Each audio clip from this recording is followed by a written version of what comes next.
8 July 2015 the same Sucheta Dalal the famous journalist अपनी life में publish करती हैं कि एनएससी नेशनल स्टॉक एक्सचेंज के कुछ एम्प्लॉय सेंसिटिव डेटा लीक कर रहे हैं। हाई फ्रीक्वेंसी ट्रेडिंग से रिलेटेड कुछ स्कैम हो रहा है। लेकिन एनएससी की हिमाकत तो देखो, उनकी हिम्मत की दाद देनी पड़ेगी। उल्टा चोर कोतवाल को डांटे। 22 जुलाई 2015 को 12 दिन बाद उल्टा सुचेता दलाल पर 100 करोड़ रुपए का डिफेमेशन केस कर दिया बॉम्बे हाई कोर्ट में। कानून के आंखों में पट्टी नहीं बंधी होती है। जस्टिस गौतम पटेल ने उल्टा पेनल्टी लगाई। उनको 50 लाख का जुर्माना भरने को कहा, 1.5 लाख रुपया सुचेता दलाल को, 1.5 लाख रुपया देवाशीष बासु को देने को कहा और बचा हुआ 47 लाख रुपए चैरिटी में डालने को बोला गया। एनएससी की एमडी एंड सीईओ थी इसमें चित्रा रामाकृष्णा। उनके बारे में आपने शायद सुना हो, जो किसी हिमालयन योगी से इन्फ्लुएंस थी। दोस्तों, इस वीडियो में हम बात करेंगे स्टॉक एक्सचेंज क्या होते हैं और यहाँ पे एनएससी का क्या स्पेसिफिक रोल रहा है, कैसे एनएससी पैसे कमाता है और पैसे कमाने के चक्कर में स्कैम में फंस जाता है। आपको बताएंगे व्हिसिल ब्लोअर्स क्या होते हैं and why these are very important. High frequency trading क्या है जिसके चलते ये कोलोकेशन स्कैम हुआ। सेबी ने बड़ी मुश्किल के बाद कैसे फाइनली इस स्कैम को अनर्थ किया और उन योगी बाबा का भी जिक्र करूंगा जिनको आज तक सेबी पकड़ नहीं पाए।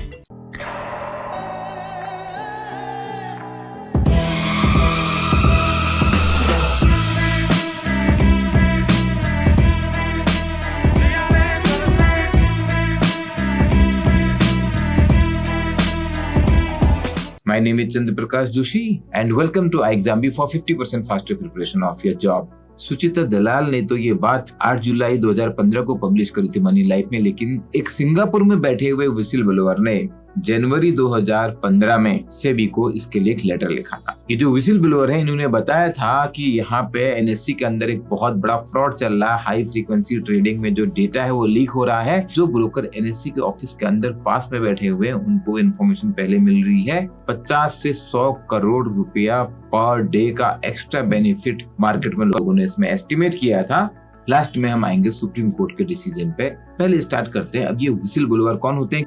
इसी व्हिसिल ब्लोअर की बात जब सुनी नहीं गई सेबी द्वारा, और तो इन्होंने सुचेता दलाल को चिट्ठी भेज दी जिसको उन्होंने मनी लाइफ में छापा। सुचेता दलाल बहुत फेमस बिजनेस जर्नलिस्ट हैं। उनको भारत सरकार द्वारा पद्मश्री भी मिला हुआ है और शेयर मार्केट के सबसे बड़े स्कैम हर्षद मेहता स्कैम को 1992 में सुचेता दलाल ने टाइम्स ऑफ इंडिया में पब्लिश किया था। इस स्कैम की शुरुआत हो गई थी 2008-10 के दौरान ही, और 10 से लेकर 15 तक ये पूरा पकता रहा है। वहाँ पूरे समय के दौरान जो एनएससी की सीईओ रही है चित्रा रामाकृष्णा, उनका इसमें बहुत इंपॉर्टेंट रोल रहा है। उनके साथ और भी कुछ कैरेक्टर हैं इन्फ्लुएंस बाय द योगी बाबा। यहाँ पे व्हिसिल ब्लोअर्स का रोल बहुत इंपॉर्टेंट हो जाता है। व्हिसिल ब्लोअर वो लोग होते हैं जो किसी भी इलीगल, अनएथिकल, फ्रॉडुलेंट एक्टिविटी को रिपोर्ट करते हैं। किसी भी कंपनी के एम्प्लॉय हो सकते हैं, चाहे वो गवर्नमेंट भी हो, वहाँ के एम्प्लॉय भी हो सकते हैं। व्हिसिल ब्लोअर को प्रोटेक्ट किया जाता है, उनकी आइडेंटिटी रिवील नहीं करी जाती है क्योंकि उनको भी रिस्क हो सकता है अपनी जान का, अपनी नौकरी का, अपनी रेपुटेशन का। बहुत बार ऐसा भी हो सकता है कि व्हिसिल ब्लोअर ने जो चीज बताई है वो चीज शायद पूरी तरीके से सही ना निकले, बट व्हिसिल ब्लोअर के व्हिसिल बजाने से सब लोग अलर्ट हो जाते हैं। That's why they have a very very important role to play in the system. इस लेटर में ये जो व्हिसिल ब्लोअर है सिंगापुर में बैठे हुए हैं, इन्होंने ये डिटेल में बताया कि कुछ खास ब्रोकर्स हैं, चुने हुए ब्रोकर्स हैं जिनको एनएससी ने स्पेसिफिक प्रिविलेज ट्रीटमेंट दिया हुआ है, और एनएससी के सीनियर ऑफिसर्स के साथ मिलके इन्होंने हाई फ्रीक्वेंसी ट्रेडिंग का डेटा एक्सेस कर रखा है, जिसमें 5 लाख करोड़ की ट्रेडिंग का डेटा है। जब सेबी ने 6 महीने तक एक्शन नहीं लिया तो इन्होंने जाके ये बात बता दी सुचेता दलाल को।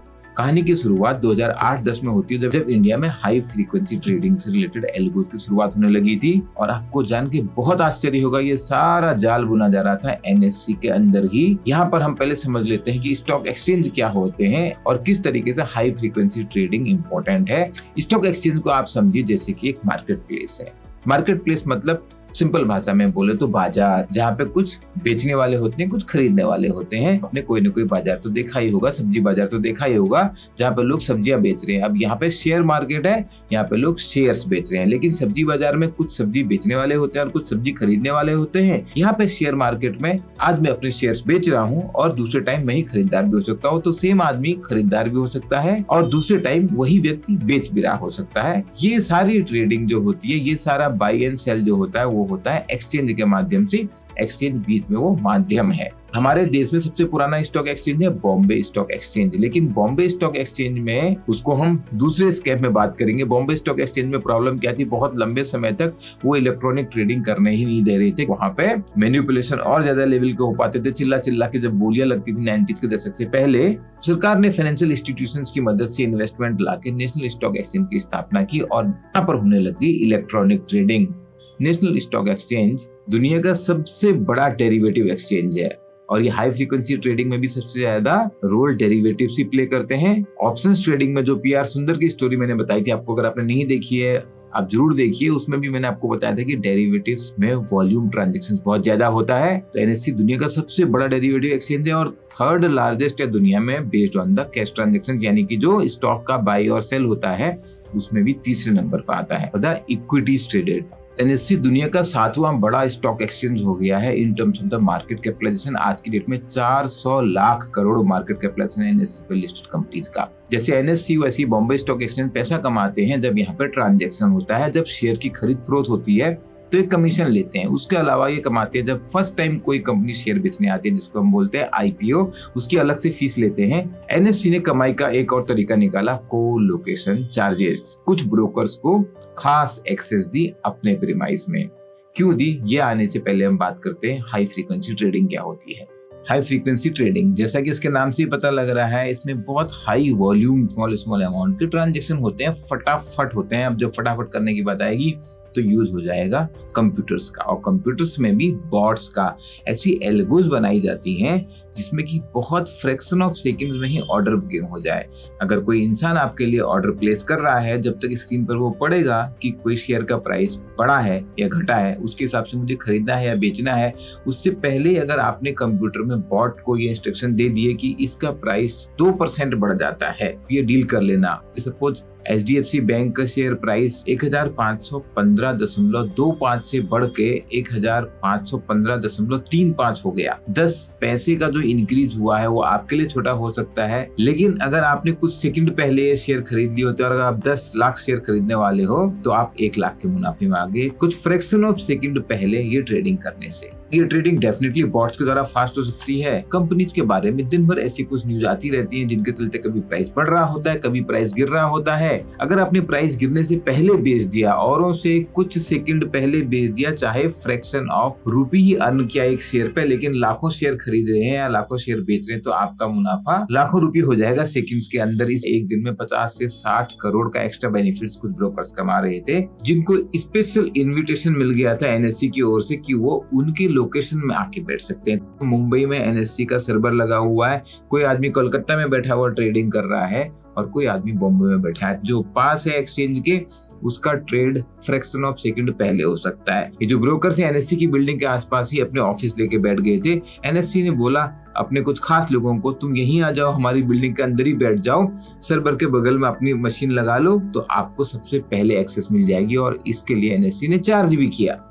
एनएससी ने अपनी कमाई का एक जरिया बना लिया इसको। मुझे तो ये बात सोचकर ताज्जुब होता है कि सेबी इसमें कैसे आंखों पर पट्टी बांधे हुआ था। कैसे सेबी को बात समझ नहीं आ रही थी कि सिलेक्टेड ब्रोकर्स को अगर ऐसी एक्सेस दी जा रही है तो क्या ये फेयर ट्रेड प्रैक्टिस है। जितना मैंने इस किताब में पढ़ा अभी तक, इसके पीछे पॉलिटिकल रीजंस भी हैं।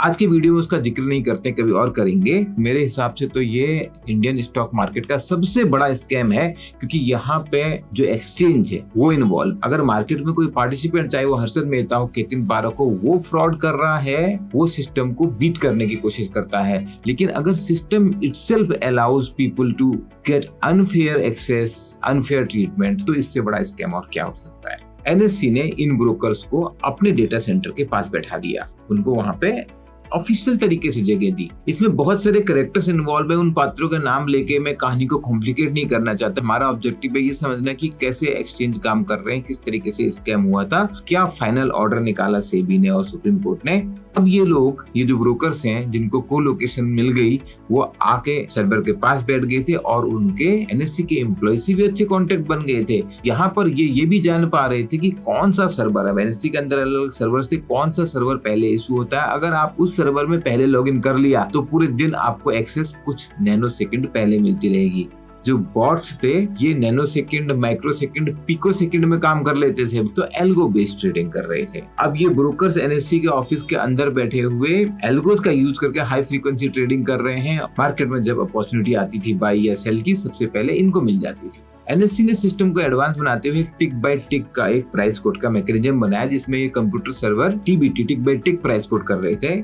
कोलोकेशन का एडवांटेज लेते हुए ये जो ब्रोकर्स बैठे हुए हैं, इनके सिस्टम सबसे पहले यहाँ से डेटा कैप्चर कर ले रहे थे। 2015 ने सेबी में एक लोड बैलेंसर लाई बीच में, जिससे कि जो बहुत सारे देश भर से ट्रांजैक्शन का डेटा आ रहा है उनको लोड बैलेंसिंग किया जाए सर्वर में। जो कोलोकेशन वाले ब्रोकर्स एक्सेस ले पा रहे थे because of the location advantage, उनको एक स्पेसिफिक सर्वर में जाने की बजाय अलग अलग जगह लोड बैलेंसिंग हो जाए।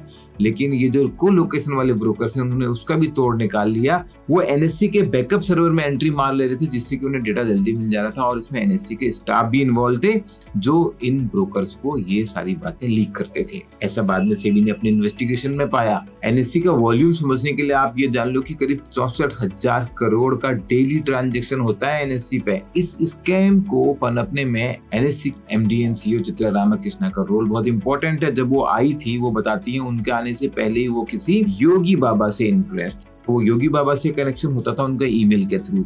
योगी बाबा उन्हें इंस्ट्रक्शन देते थे किसको उन्हें लाना है एनएससी में, किसको उन्हें प्रमोट करना है, कौन उनका खास आदमी हो सकता है और किस तरीके से उन्हें डिसीजन लेने हैं। जब उनके ऊपर ये इन्वेस्टिगेशन हुआ, सेबी ने बहुत डिटेल में उनसे पूछा, तभी भी वो बात निकल कर नहीं आ पाई कि वो योगी बाबा हैं कौन। वो ये कहती रही कि जैसे सीनियर लोग स्पिरिचुअल गाइड चाहते हैं, स्पिरिचुअल मेंटर चाहते हैं, तो योगी बाबा उनके स्पिरिचुअल मेंटर थे। रामाकृष्ण पे इन्फ्लुएंस आप ये समझ लो कि जब ये आई थी उस समय योगी बाबा ने इनसे कहा कि आप अरविंद सुब्रमण्यम को यहाँ पे ले आओ अपना असिस्टेंट बना के। ये अरविंद सुब्रमण्यम किसी प्राइवेट कंपनी में 15 लाख रुपए की नौकरी करते थे, 15 लाख साल की। और यहाँ पे 1.4 करोड़ के पैकेज में, हाइक देखिए, 1.4 करोड़ के पैकेज में चीफ स्ट्रेटेजी ऑफिसर बना के इनको लाया गया। बाद में उन्हें प्रमोट कर दिया गया ग्रुप ऑपरेटिंग ऑफिसर, जब उनकी सैलरी बढ़ा के कर दी गई 4 करोड़ रुपया। और उनको रोज ऑफिस आने की भी जरूरत नहीं है, उनको 3 दिन वर्क फ्रॉम होम की परमिशन दे दी गई। और ये बात कोविड की नहीं हो रही है, क्योंकि ये तो केस ही खत्म हो गया 2016 में। मतलब 2016 में चित्रा रामाकृष्णन छोड़ के चले गई एनएससी, जब ये मामला बहुत बढ़ने लग गया। जाते जाते भी उन्होंने अच्छा सीवियरेंस पैकेज लिया। लास्ट के 1 साल में भी चित्रा रामाकृष्णन 23 करोड़ रुपीस का पैकेज लेके गई है एनएससी में जब वो छोड़ा है। आजकल क्योंकि आप आईपीएल देख रहे होंगे, तो अगर आपको इस स्कैम में कैसे ब्रोकर फायदा उठा रहे थे ये समझना है, तो आप समझिए कि आप अगर जियो पे डायरेक्ट आईपीएल देख रहे हैं और मैं समझ लो यूट्यूब पे कहीं स्कोर देख रहा हूँ, और आपको पता है अगले बॉल में सूर्या यादव आउट होने वाले हैं, और आपने वैसे बेट लगा दी। कुछ सेकंड का फर्क है और मुझे पता नहीं है अभी वो आउट होने वाले हैं या सिक्सर मारने वाले हैं, मैं बेट हार जाऊंगा। सेम वे शेयर प्राइस बढ़ रहा है या घट रहा है, कुछ फ्रैक्शन ऑफ सेकंड पहले आपको पता लग गया और आपने कॉल लिया, आपने बॉट को पहले से इंस्ट्रक्शन दिए हैं और आपने पैसा लगाया। सुचिता दलाल की कवरेज के बाद इस चीज का मीडिया में हंगामा हुआ, बात प्राइम मिनिस्टर ऑफिस तक भी पहुंची, बात मीडिया में सेंसेशन की तरह फैली। और जब कोर्ट ने पेनल्टी ऊपर एनएससी पे लगाई तो ये क्लैरिटी आ गई कि एनएससी की कहीं ना कहीं तो गलती है। सेबी ने इन्वेस्टिगेशन चालू किया। सच में सेबी को बहुत दिनों तक कुछ मिला नहीं, क्योंकि सेबी के भी कुछ सीनियर ऑफिसर्स भी इसमें आंख बंद करके रखे हुए थे। In fact set securities appellate tribunal में जब ये केस गया, उन्होंने भी ये बात बोली कि सेबी ने एनएससी को दोषी करार नहीं दिया, एनएससी के ऊपर फाइन तो लगाया है बट उसको एक्सोनरेट कर दिया। सेबी ने यहाँ पर डेलोइट की सर्विसेज यूज की, फॉरेंसिक ऑडिट कराया पूरा एनएससी का कोलोकेशन स्कैम के लिए। फाइनली सेबी ने दोषी पाया एनएससी को अनफेयर ट्रेड प्रैक्टिसेस के लिए, नॉन ट्रांसपेरेंट डिस्क्रिमिनेटरी प्रैक्टिसेस के लिए under the SEBI rules of 1992 and 2013। Penalty लगाई 625 करोड़। एनएससी को बैन कर दिया कि अगले 6 महीने तक आप कोई भी नया प्रोडक्ट या सर्विस लॉन्च नहीं करोगे। 1 करोड़ की पेनल्टी लगाई चित्रा रामाकृष्णन पे। चित्रा रामाकृष्णन का प्रोफाइल बहुत ही स्ट्रॉन्ग था। She is the first and only woman appointed as MD and CEO of NSC. एक जमाने में जब उन्होंने अपने करियर की शुरुआत करी थी तो सेबी के रूल्स बनाने में उनका बहुत ही इंपॉर्टेंट रोल रहा था। उन्हें क्या मालूम था एक दिन यही सेबी के रूल उनकी भी गर्दन पकड़ेंगे, लेकिन मैं तो बोलता हूँ कुछ खास गर्दन नहीं पकड़ेगी। जब वो इतना पैसा वहां बना रही थी, 1 करोड़ की पेनल्टी उनके लिए कुछ भी नहीं है। उसके अलावा सेबी ने पेनल्टी लगाई एनएससी के 3 एग्जीक्यूटिव डायरेक्टर्स पे, Ravi Narayan, R Srinivasan and CB Bhave. CB भाभी वही हैं जो बाद में सेबी के चेयरमैन रहे हैं। इस बुक में तो उनके बारे में भी बहुत कुछ कहा गया है। तो मेरा उद्देश्य यहाँ पे कंट्रोवर्सी क्रिएट करना नहीं है, बट आपको सेबी के बारे में बताना है, आपको मार्केट के बारे में बताना है, so that it helps in making your job preparation 50% faster. 625 crore की इस पेनल्टी के अगेंस्ट सुप्रीम कोर्ट ने फिर कुछ राहत दी और 300 करोड़ रुपया एनएससी को वापस करने को बोला गया सेबी को। लेकिन इस केस ने, इस कोलोकेशन स्कैम ने